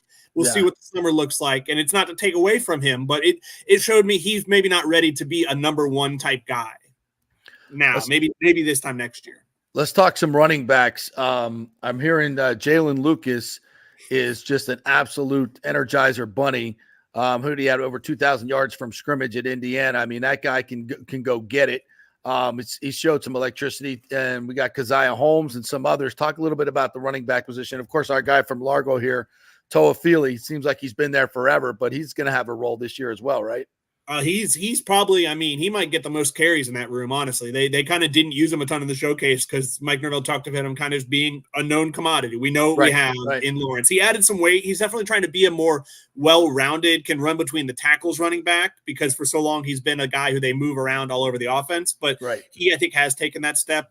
Yeah, I mean, Jalen Lucas was probably the biggest surprise of the spring, I would say. I think he got some in on offense, but I think we kind of thought, as a collective media coming in, he was the guy who they'd maybe find some ways to use him on offense, but he was going to be a lot used as a kick returner. He had 3 kick return touchdowns in 2 seasons at Indiana, but he'll be more than that for sure. He is incredibly fast. He's small. I think if he's a guy who is relatively on the shorter side, and I think that's what impacted kind of his recruitment, but more than makes up for that with speed. And I mean, with how Mike Norvell likes to get guys the ball in space, I think they'll move him around a lot. But I think he also showed he can be a traditional running back. He had a few nice runs out of the backfield to kind of, even though he is probably 5'5", 5'6", somewhere in that neighborhood, can be impactful. Kind of gives the Darren Sproles type vibes. I think also Roydell Williams, a transfer from Alabama, was very impactful. Sam Singleton, you talked about Keziah, both very impactful as well. And he didn't play Saturday in the showcase. He got hurt late in spring, but Cam Davis is, I think, maybe the true freshman who I think can have the biggest impact. I mean, he is just a ball of muscles, but impressively fast at the size too. A South Georgia kid, who was a high school quarterback, but is pivoting to running back, and I think can be very impactful right away. I think that's the strength of the team, the strength of the offense, I should say, this going into 2024. And that probably goes hand in hand with the offensive line because, it feels like not too long ago, it was so hard for Florida State to field, just a few competent guys on that offensive line. And I look at it now, outside of TJ Ferguson, you have continuity there now. And a lot of guys who are all seniors and have played a lot of football together. I'd have to think that's also sneaky. One of the strengths of this team is just the experience they have at all 5 spots. No, I 100%. I think I agree with you. I mean, they threw guys like Darius Washington, like Maurice Smith, like Robert Scott, who was out this spring, but is still around, into the deep end early in their careers. And they've really benefited from that and kind of learned how to swim by getting thrown in the deep end. And they've come out the other side to be really impactful offensive linemen. And then, they added 2 SEC transfers, TJ Ferguson and Richie Leonard. They have a few young guys like a Bryson Estes took, I think, a leap this fall. Jeremiah Byers, that second-year transfer. It feels like those guys who you get for a second year, and I wasn't sure they were going to get Jeremiah Byers for a second year when they brought him in last offseason. I think that's when you really see strides. I wonder if they add there because, again, that's another place. I don't know if you can have enough guys with the spring portal window now open. But, I think it was interesting last year. I mean, that they felt like they were better pass blocking than run blocking at times. I'm wondering if that switches back or if they find a healthier balance because they run blocking wise were exceptional this spring, I thought. All right, we haven't even mentioned the great DJ Uiagalelei, not because we're afraid to mention his name, because we just did. But he was, by your account and others, somewhat inconsistent yesterday. Tell me what you've seen all spring from him. Yeah, I don't think Saturday was one of his best days. I think it kind of hurts him that it feels like a lot of coaches use the spring game, or I guess in Florida State's case, spring showcase, which is just how Mike Norvell does it. Mm-hmm. A lot of coaches, I feel like, you think you saw it in Miami with Mario and Cam Ward. They want to showcase the offense. They want to build hype. That is not how Mike Norvell operates. You saw some pretty unique blitzes getting thrown at him. You saw the cornerbacks playing press man. I mean, it was not a let's show off. Let's let DJ just look flashy and kind of build an unrealistic expectation. We've seen that some of the past. I mean, I remember a spring game where James Blackman threw for a whole bunch of yards, where Jordan Travis was like 20 of 21 or something crazy like that. And it built unrealistic hype. That's not Mike Norvell's belief of how that should be used. I mean, but I thought he grew into the game pretty well. I thought he had some of his best throws. I felt like he converted, I think, 3 or 4 third and longs, which I think speaks to something. Yeah. But I think he had much better days. I thought you saw, as much as we get to watch a practice, you saw him grow over the spring. I mean, day one, the arm talent was evident. I mean, effortless 50-yard throws. He said, I think after the game Saturday, that he thinks he could comfortably throw it 70 yards and maybe even a bit more when you factor in adrenaline, when you're kind of when a Hail Mary would come up. But the arm talent is clear. You see why he was a 5-star prospect coming out of high school. But I also saw him grow in confidence. I definitely leave spring more encouraged about, do I think he's going to win a national title? No. But do I think he's capable of leading them to another ACC title and making the playoff? Absolutely. Well, I think that's what you want to see in a season like this, where you've got Kromenhoek and Brock Glenn, who are still there and fighting for it. I mean, these guys both got injured. They're the future, right? They're the future. They're not the now, right? They're not. This is not a competition, right? This is DJ's job. Yeah. It didn't help that Brock and Luke were both sidelined Saturday with minor injuries that aren't expected to go into the summer. Mike is always the you've got to earn it type guy, and that, like, to start a spring, Brock was getting the first team reps. He makes those new guys, even if they're expected to be the starters, earn their spots. I felt like you saw it, and I feel like, that's why you brought a guy like DJ in. Brock didn't really get a traditional redshirt last year. He redshirted, but he missed a chunk of the year because of practice, and then he got thrown into the ACC title game and the Orange Bowl. So I think a true red shirt, or not, it won't be a red shirt, but a true season of just working in practice and learning from another experienced guy like DJ will help Brock and Luke as they probably battle it out this time next year. Did you see anything from Luke that, because I know early on there was a lot of talk about, this kid looks really, really good. Did you see anything from him that says special, that he's the future, or Where are we at with that? It's hard to tell because you really, I think, especially a freshman quarterback, you see them having to catch up to the speed. They have not played a game that fast, even on the practice field. But you saw moments for sure. I know Mike Norvell talked a lot about how encouraged he was in the second scrimmage, how he handled third downs and adverse situations, that he saw progress. And I saw some progress over spring as well before his spring prematurely ended. So I saw enough to say it can be there, but you saw a freshman looking like a freshman going against I think what could be a really good defense. Kurt Weiler joining us here from the Osceola. All right, so as we move into the summertime here, obviously the portal you'll probably lose a couple, gain a couple. But you got to, here comes Georgia Tech, August 24th in Ireland. We're all looking forward to that. And the Georgia Tech team that definitely showed some improvement last year. But as I look at this schedule, I say FSU will be probably favored in every game, except maybe at Notre Dame. Is that fair, or what do you think? I think a lot of that hinges on what the first few weeks go. I mean, I think for a team with so many questions, I definitely think it lines up well in terms of easing you into the season. Yeah. What are your first five? Are Georgia Tech, where yes, you'll be favored, home against Boston College, home against Memphis, home against Cal, and then at SMU is, I would say, the first relative test, really. I mean, but yeah, I think it's absolutely possible you're 5-0, and then is Clemson, and we'll see what Clemson is. Yeah. Miami on the road will be tough. I think they have a chance to be good. Cam Ward, the spring game looked pretty vanilla, but you can't deny that he looked pretty, put up good numbers. He looked pretty impressive, and it looks like they're trying to add some more offensive talent in this portal window. And then, I think Notre Dame, it'll be interesting. I mean, I think the ACC is theirs for the taking. I think they'll be the preseason favorite, and we'll see what they do with it. But the schedule lines up of easing them in nicely. And a much better chance at getting in the playoff. Hey, I know there's another hearing this morning. We've been following all the lawsuits and what have you. And in the general sense that I get from the experts and the lawyers that we talk to is this is going to come down to a settlement. What's the number going to be? And FSU will be somewhere in 2026. What do you think?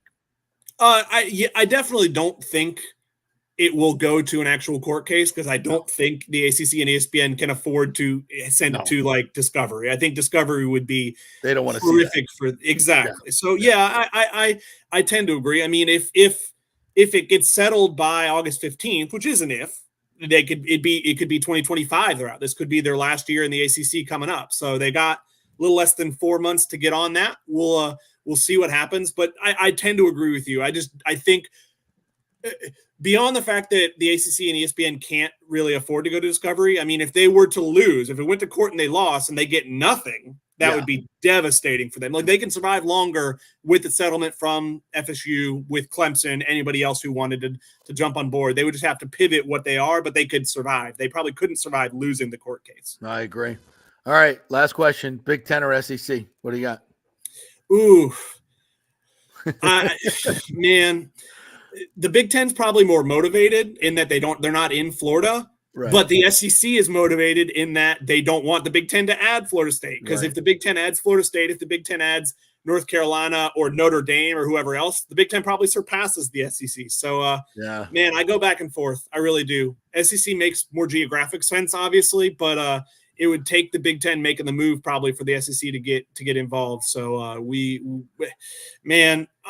I'll say Big Ten, but I'm not saying that confidently. Yeah, I'm with you on that. I'm maybe a little bit more confident than you. Follow the money, but I think the Big Ten by 2025 is very realistic, and I'm as long as it's not the ACC, I'm for it.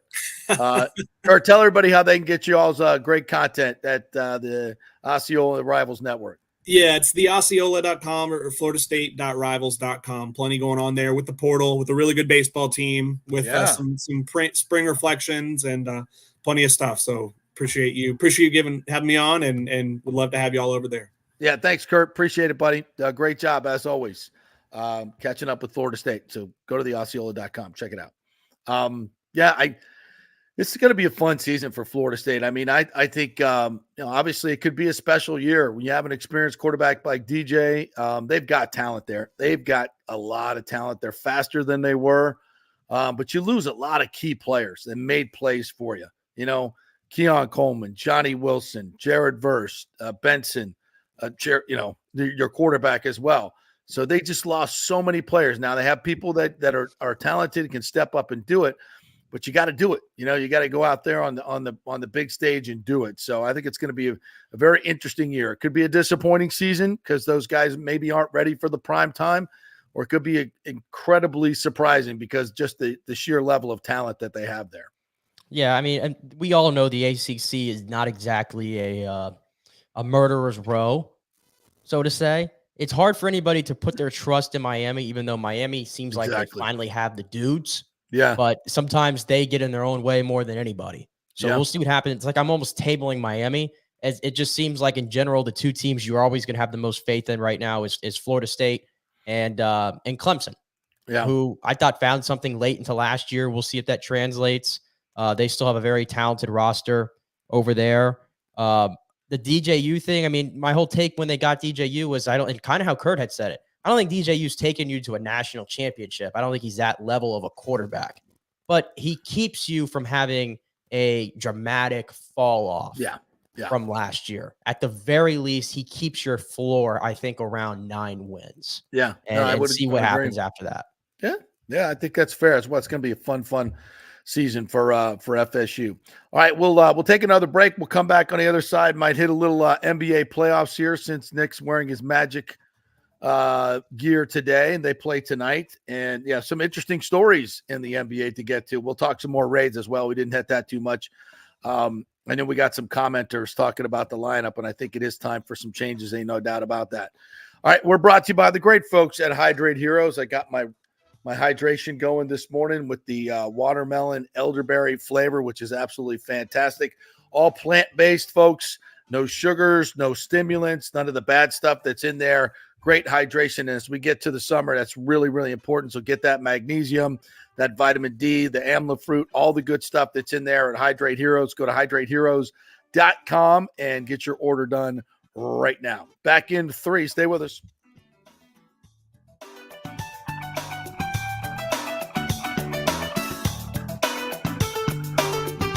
JP here for the Jeeves Law Group and my man Scott Jeeves, who lives right here and has long been a highly respected member of our community. He's a proud sponsor of the Tampa Riverwalk.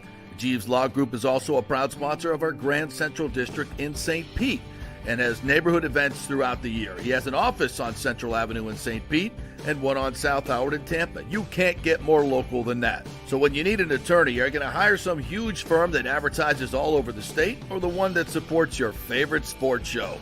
It's the Jeeves Law Group. We're local, we're trusted, and we get results.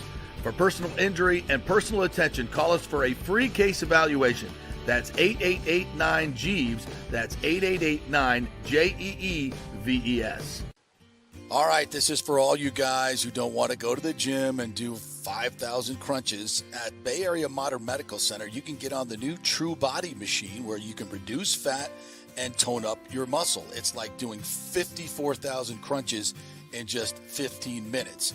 Define your body as you see fit. True Body offers personalized muscle stimulation that delivers the equivalent of those 54,000 crunches in just 15 minutes. Just get in touch with them at Bay Area Modern Medical Center, BAMMC.com. Chris Lugo and the team over there will set you up on True Body and get amazing results. Non-invasive with comfortable and little to no pain and zero downtime. You can isolate and target those areas that you want to improve and treat multiple areas simultaneously. It's an amazing machine, so check it out at Bay Area Modern Medical Center, BAMMC.com. It's Diamond Days at the Gold and Diamond Source because April's birthstone is diamonds. As they take center stage, get up to 20% off all diamond jewelry. And our first-time buyers program will help you get educated about the 4 C's and all the different shapes and styles. And remember, you only want natural diamonds, folks. It takes billions of years to form a natural diamond. You don't want something that was made in a factory just a couple of weeks ago. And remember, your Gold and Diamond Source diamond never loses its value. You can always trade up at the Gold and Diamond Source for a bigger, better one. And they will spend the time to educate you about your diamonds and how to take care of them.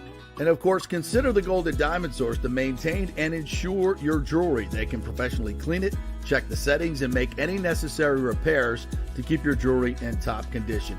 It's the 40th anniversary of the Golden Diamond Source, 3800 Overton Road, always online at thegoldendiamondsource.com. Let's go. Right now. Back to the show on Back. Stream Sports. All right, welcome back to the JP Peterson Show here on this Monday. Bad weekend for the home teams, but that's it's all right. We got a chance to pick it up this week. I don't know about the Rays. I'm more confident in the Lightning coming back than the Rays, but we shall see. We're brought to you by the great folks at Synovus Bank. Our good friend John Acosta over there. Many like him, been in the local banking industry for a long time. It's a big bank with that local bank feel. Go to synovus.com and find a branch near you. Bring your business over there and get that good neighborhood bank feel of Synovus Bank. I watched a little bit of a couple of each and every game. I was at the Mike Allstott event this weekend, which is always a great event. Lots of his old teammates showed up. Saw Rondé Barber there. Mike does a great job, but his foundation has done such a fantastic job raising money over the years for a lot of great causes that they put out each and every year. So always fun to be over there. Playing at Bardmore, hanging out at Madeira Beach. We have a cornhole tournament on Saturday night, which was a ton of fun. So it's always good to see a lot of the old guys. What we saw. Rondé was there. T-Buck was there. Old Todd Yoder was there. Got some of the current Buccaneers. Jamel Dean, by the way. Jamel Dean is a character. That dude is always walking around with a smile on his face.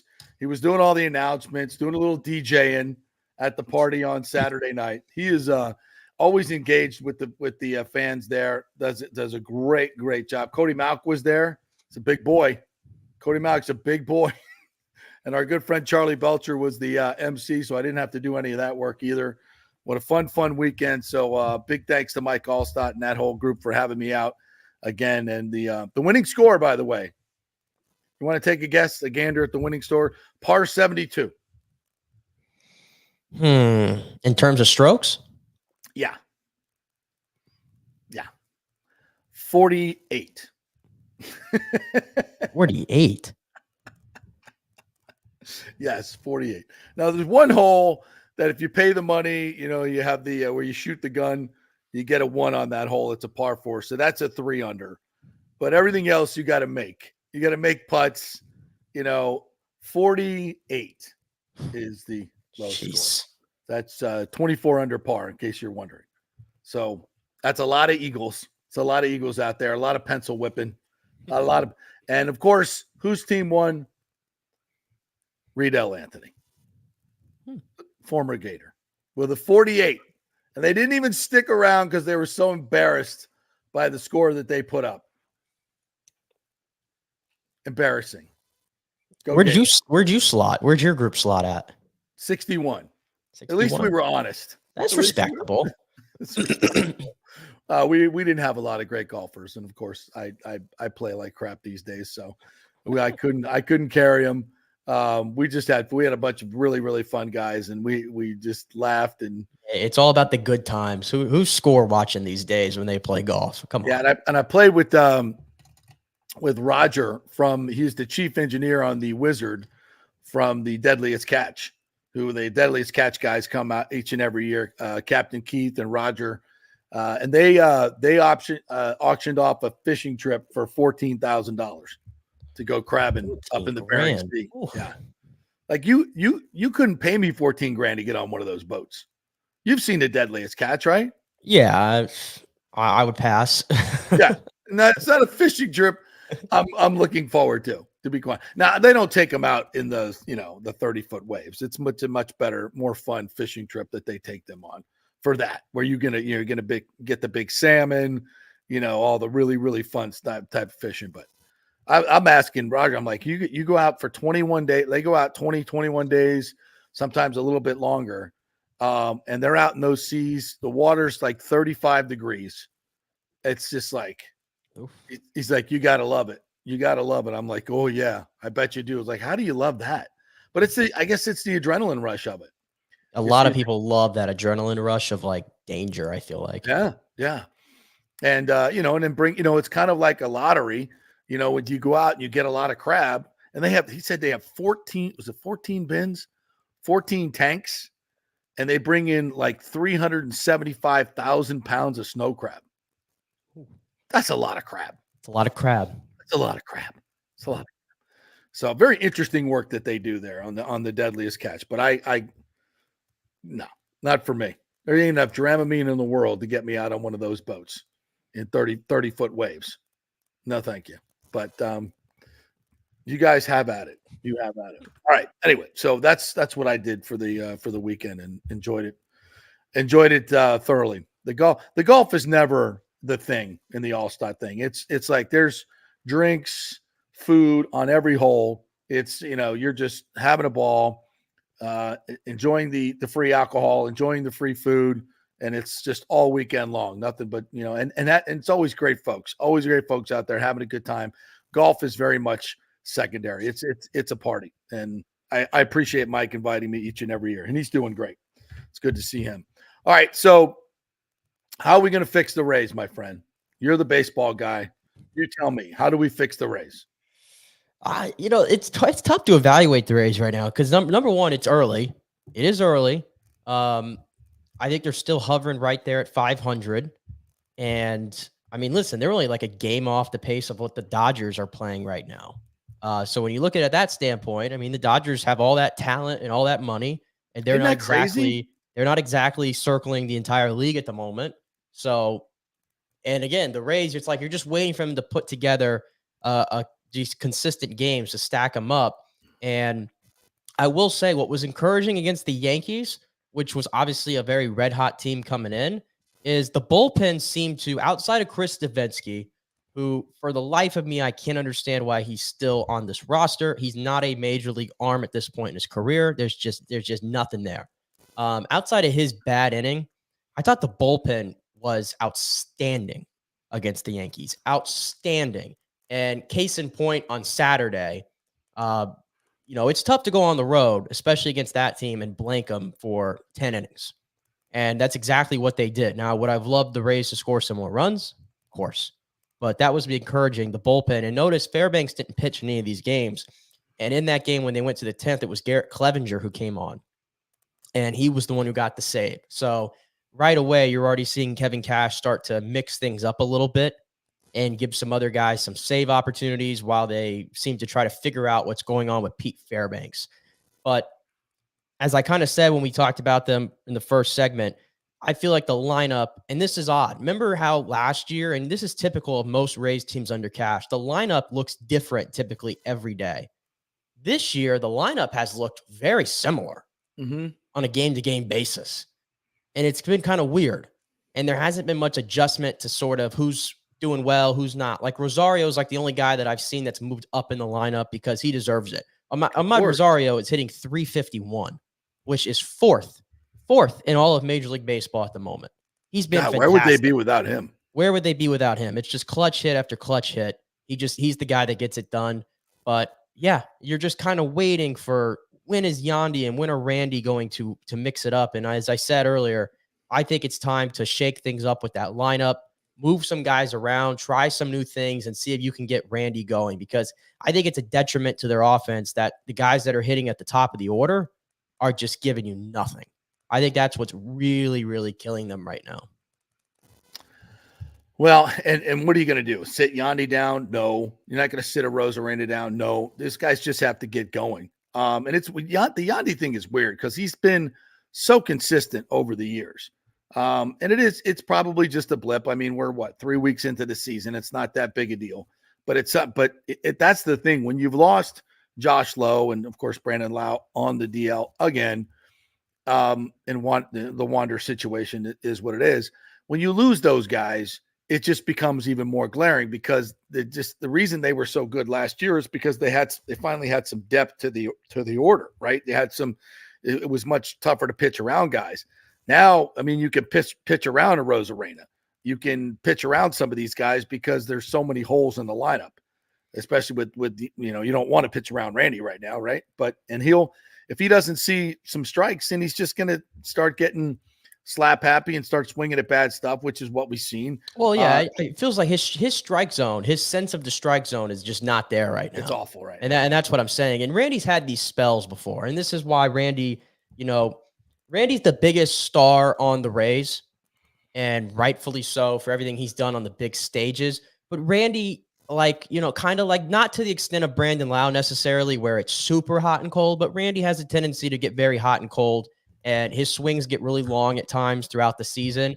And it just so happens that it's happened at the start of the season this time, rather than, like the dog days of the summer. But like I said, he put on all that weight. He put on all that weight and all that muscle, and you're starting to see like it's going to take him some time to sort of adjust to that at the moment. Yeah, it's which I still don't understand why he did that. Like he was strong enough to hit home runs. It's just bizarre. Why would you change your body dramatically, especially as a baseball player? Because it's going to affect your the small twitch muscles, right? That's the baseball swing and the pitching motion are so. I mean, you got to be locked in, and even the smallest deviation in your fundamentals or your size or strength is going to factor in. You got to learn how to do it a different way. So when you've been so good for so long, I didn't see the upside of that for Randy Arozarena. So, and it did also hurt my soul yesterday. Speaking of the Dodgers, Glasnow went, I think, 7 shutout yesterday, with 10 strikeouts, and has been phenomenal over there. I think he leads the league in strikeouts right now with like 44 of them, I want to say. Hurts my soul. It hurts my soul seeing that guy play for a different team. But really Pepio's been good. But Pepio has been solid for this team. So, and we saved all that money. Oh wait, it's not your money or mine, is it? No, it's not. No, it's not. Yeah, but they got so they could come home for 3 with the Tigers and then go back out on the road, right? I think that's and the Tigers seem to. I think the Tigers. I want to say they're playing pretty good baseball right now. So did I see Austin Meadows out there the other day? Is he playing again? I haven't seen him play much lately. Could be wrong. James says the Rays may be a 500 team with this lineup and this pitching staff. I called 85 wins before the season. I'm sticking with it. Well, I mean, right now, again, they haven't played their best baseball and they're hovering around 500. It could be a lot worse. Mm-hmm. It could be a lot worse. And the one thing I will give this Rays team, even though I don't think it's sustainable, it doesn't ever feel like they're out of games. They've done, to their credit, they've done a really good job. I wish they'd find it earlier. But when it gets to the 8th inning and some of these 9th innings, they seem to find something. They are able to string together hits. Like the at-bats get a lot better late in games for this team for whatever reason. It kind of feels like that's a lack of focus, though. It should be more consistent than that. Why wait till the end of the game? I mean, get it done early on. That's what you really. That's obviously ideally what you want to find, but yeah, we'll see what they could do here. It's still early though. It's still early to make a big determination on the team, I think. All right. Well, this is important. As Lonnie says, City Connects drop next Monday. By the way, important. What you uniform guys, I don't know anything about this stuff. I don't even know what City Connects is. Is that just like, so you put the name of your team on there, your city? Is that the City Connects? What is that? I don't even know. Yeah, there's usually like a flair to or a nod to something in your specific area. Some of them kind of don't make as much sense. Like if you look at the Philadelphia Phillies ones, they're like blue. And they have the hat though that has the bell on it, which looks nice, but the jersey itself doesn't make much sense. So some of them are good, some of them haven't been. Like I think the Mets just came out with one and it had like the Brooklyn Bridge on the hat, which kind of looked cool. But we'll see what the Rays do with it. I'm holding out hope that there's something that says like Cigar City or something on the front. I think that would look really, really cool. As Lonnie says, to be fair, the Rays hardly connect to their city. Well, there you go. That's an interesting. And which city are they going to connect to? St. Petersburg or Tampa? I was going to say, because as much as I like Cigar City, that's more of a Tampa thing than I would say a St. Pete thing. Well, don't they have to now, given the situation where the stadium deal is, have to put St. Petersburg on it? I mean, isn't it like an absolute, or they're not getting any money. I think as city council, people will lose their mind if it doesn't say St. Petersburg, right? I don't know. You're not going to say, you know what? I don't really know. I'm just saying from my vantage point, I think Cigar City They wanted to really change cool. the name of the team. At least they're going to have to do a nod to. The only thing I will say about Lonnie says though is like he says, please just don't be a yellow uniform. Please don't. I don't want to see any yellow on that thing whatsoever. I don't want to see any yellow. I don't want to see any variation of a wimpy starburst. Don't put a damn palm tree on there. Please do not put a palm tree on that jersey. Let's not do that. Everything I said makes sense. We used to have the Tampa Smokers. Right. Let's nod to the Tampa Smokers. Remember they used to make those jerseys like a little over a decade ago? They had that red and white one. Yeah. That was a nod. That's what I want. Lonnie says there's a lot of mediocrity in MLB over the past few years. Yeah, because teams are doing more like Sternberg and not paying the players. That's fair, right? It's a big deal, right? It's a big deal. And some of these guys who held out for money are starting to drop Boris as their agent. Because I think everybody's caught on to the way Boris tries to play his game, and they're not giving in anymore. Yeah, smart, right? Yeah. Get Scott Boris out of the game. That would certainly help a lot. Some other thoughts. John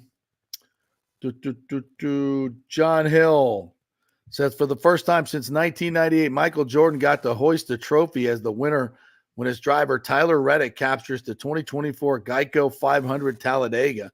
23 really cool. X1 Racing co-owns with Denny Hamlin. Yeah, I saw old Michael on the TV yesterday celebrating a NASCAR win. That was pretty cool. And did you see the end of the race? Yes, holy hell, that was crazy. NASCAR is like the primary sport that I'm covering right now for On3. As the NFL has kind of been in like this little dead zone until now, obviously with the draft being this week. Yeah. So I've watched every NASCAR race this year and everything, and it's reinvigorated my love for the sport, getting able to cover it. But it was cool yesterday. Michael Jordan, he doesn't go to every race.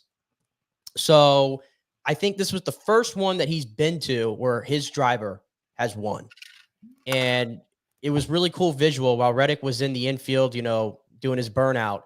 They showed Michael Jordan in the pits, and he was holding up Tyler Reddick's son, who looks like he probably was like 3 or 4 maybe, and he was celebrating with him. So that was really cool to see. And Michael Jordan, he's been a great, not just car owner, but ambassador for the sport. You can tell he really loves it. And when you're a great like him, you're not going to do anything unless you're all in. Right. And that's what he said yesterday there on Fox is he's all in. And he said, the NBA playoffs are going right now. This is what I kind of call like a playoff win. I'm living vicariously through these guys. And that interview, just for 2 minutes or whatever, got pumped out everywhere.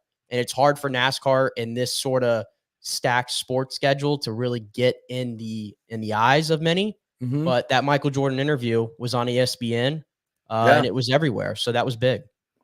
So at the end of the race there, who was the guy out front? It was Michael McDowell, who was the pole sitter. And he tried his ass off to block at on the last super speedway lap. And when you made that last move down low, you knew that wasn't going to go. Yeah, the old double block. The old double block. Yeah, take us through the final turns there.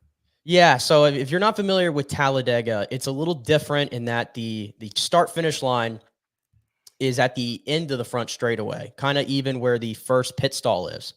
So it's a different timing if you're going to make that last lap move. So it's really cool if you watch it coming out of turn 4. Brad Keselowski, who was in second, he kind of backed off a little bit and got his push from Noah Gragson, who was right behind him. And then he timed it. He went up high. McDowell blocked him, and then he just jetted towards the bottom. Brad did, and McDowell tried to get there, but he couldn't clear him. There was nothing Brad could do. Right. And McDowell didn't really do anything wrong. They're racing to win at Talladega. That's what you have to do. If he doesn't block there, he's going to get passed. He's going to get passed because he he had no momentum. You're just kind of a sitting duck out there.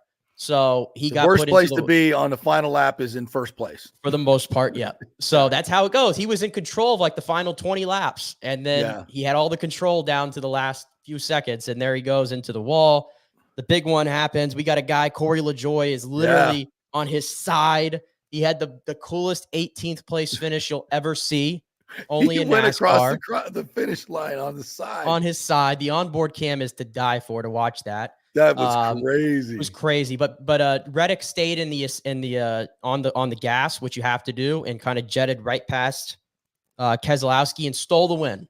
Yeah. Stole the win there for 23 XI Racing. So yeah, I thought Keselowski was going to get, and when he sends the other guy into the wall, it's like he could have gone just as easily, but he did a great job of keeping it. He was like, he's on a 104 race winless streak right now, Brad Keselowski. Wow. So he was going to do everything he could to keep his car ready to go. It's just unfortunate. I felt heartbreak for him because of that race winless streak he's on. But but it was cool to see Reddick get in there, and he was in the Jordan brand car, by the way, which looked really sweet. Yeah. So yeah, Talladega never misses on the finishes. No, that was a hell of a finish for NASCAR. Finally getting some positive energy for that sport. That was one hell of a finish. If you haven't seen it, go check it out on YouTube or wherever. That was crazy. Crazy race. I was actually watching the Infinity race the day before, and it was pretty similar, type finish. So good racing at Talladega. All right, we'll take one more break. We'll come back. We'll hit a little bit of the NBA games tonight, and we'll set up the NHL schedule as well. Plus, if there's anything else that we missed, bring it up in the comments here. We'd be happy to comment on that as well. A quick break. We're brought to you by the great folks at the Geddes Gordon Group and American Mortgage Services. If you're looking to get back into the real estate, have Jane Geddes and her group find you that property, and the great folks at American Mortgage Services, Scott Fitzgerald, finance it for you. So check them out at thegettysgordongroup.com and American Mortgage Services. You can get Scott at amstampa.com, Scott at amstampa.com. Back in 3.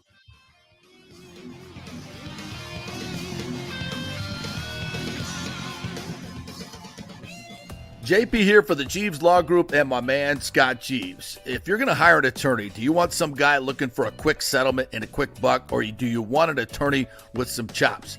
Scott is a board-certified civil trial lawyer and a certified circuit court mediator. Been practicing in the Tampa Bay area for over 30 years. He is a peer-reviewed AV preeminent rated civil trial lawyer. They just don't hand out those classifications. He's been the lead class action counsel on many complex consumer protection cases and has handled hundreds of serious personal injury cases. He's dedicated his career to protecting injured victims and is committed to vigorously representing you. We're local, we're trusted, and we get results. Personal injury and personal attention. Call for a free case evaluation. That's 888-9-JEEVES. That's 888-9-JEEVES. The Jeeves Law Group. JP here for the Geddes Gordon Real Estate Group and our good friend Jane Geddes. Folks, simply put, there is nobody like Jane. Jane is a former LPGA two-time major championship winner. She was also vice president of talent relations at WWE. She also has a law degree from Stetson. So if Jane can drain a 10-footer to win the U.S. Open and stare down Hulk Hogan in the boardroom, you want Jane on your real estate team to not only negotiate the best deal, but find you the perfect home or investment property. And when you work with the Geddes Gordon Group, you become part of the real estate family and get concierge services that include expertly staging, marketing, and preparing your home for sale. Advice on golf properties. Hey, you might even get some golf tips. Many of their clients become friends long after the sale or purchase is completed. It's all part of the deal. So if you're looking for that perfect home or investment property or trying to get top dollar for your home, go with Jane Geddes and the Geddes Gordon Group, because there's nobody like Jane. Call 813-485-6808 or go to gettysgordon.kw.com. That's GEDDES Gordon.kw.com or call 813-485-6808. Everyone knows Italiano Insurance is your go-to for home insurance, but they also have an amazing team that focuses on business insurance. Yes, your business is most likely your biggest asset, so make sure you have the right coverage at the most competitive price. And if you started a side hustle recently, don't forget you need business insurance, because if you get sued in this over-litigious society we live in, you could lose all your personal wealth. So get that business insurance. And for the best customer service, always choose Italiano. My representative, Charity, is amazing. I called her late on a Friday because my insurance was going to lapse. She stayed late until the job was done. You just don't find that anymore. Give them a call, 813-877-7799. That's 813-877-7799. Italiano Insurance. Let's go. Right now, back to the show on FanStream Sports. All right, welcome back to the JP Peterson Show, presented by the great folks at Hydrate Heroes. Get your Hydrate Heroes at hydrateheroes.com. And don't get any of that bad stuff. No sugar, no artificial flavors, no stimulants, just good stuff and good hydration that you will need to keep your body right. Vitamin D, all the electrolytes in there as well, amla fruit, all good stuff in hydrateheroes.com. All right, we got some NBA action coming up tonight. The Magic, Game 2 against the Cleveland Cavaliers. I'm no NBA analyst, boss, but when you shoot 32% from the floor, 21% from three, and 63% from the free throw line, you're not beating anybody. Right. And, give it up for Cleveland, their defense. But, man, the Magic just shot. They were terrible. 15 points in the second quarter and 17 points in the third. That's bad. Yeah, the Magic are not coming into the playoffs playing their best basketball. They probably could have clinched a lot earlier than they did. Yeah. Which worried me because, it's a very young team, and it's like sometimes you might hit a wall all at once. And in this game in particular, like you said, when you shoot like that, that's an easy way to identify what went wrong for them. They got out-rebounded as well, 54-40.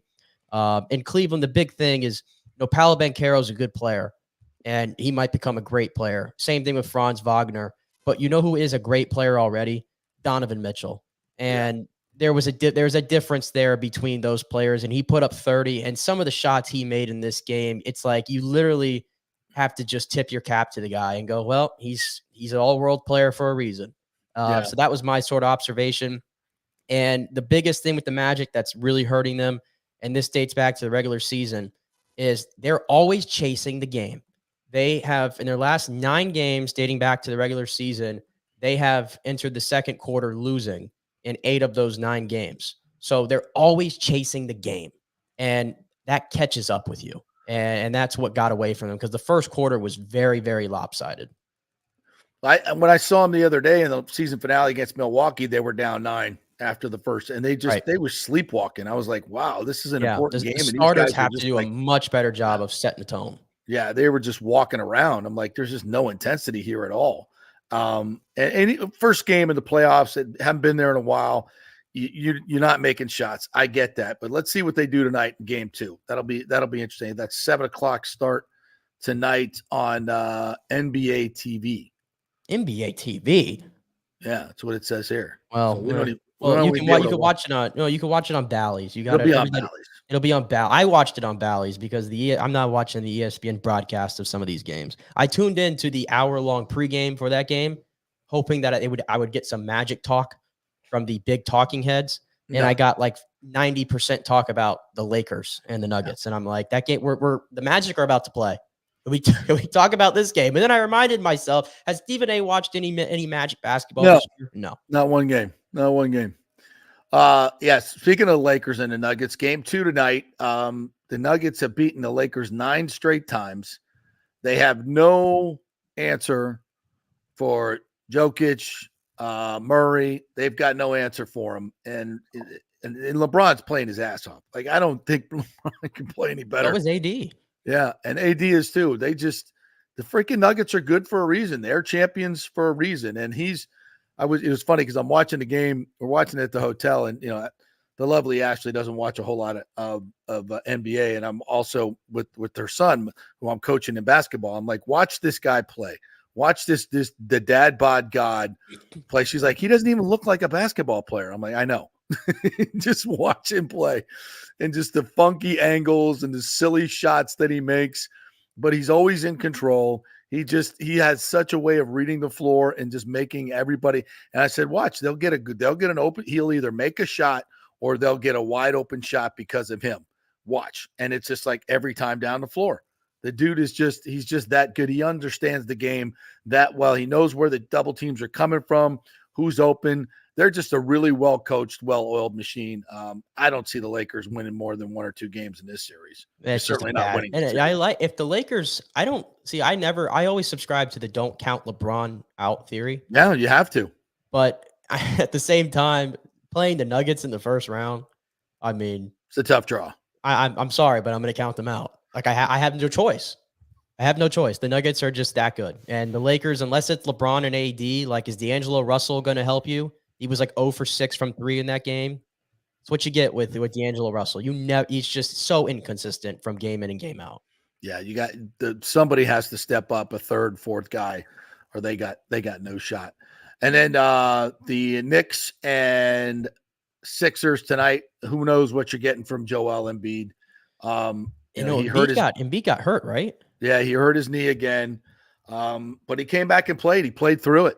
And a lot of people are like, "Why are you even playing, bro?" And there was what's weird. He just had a surgically repaired knee at an MCL.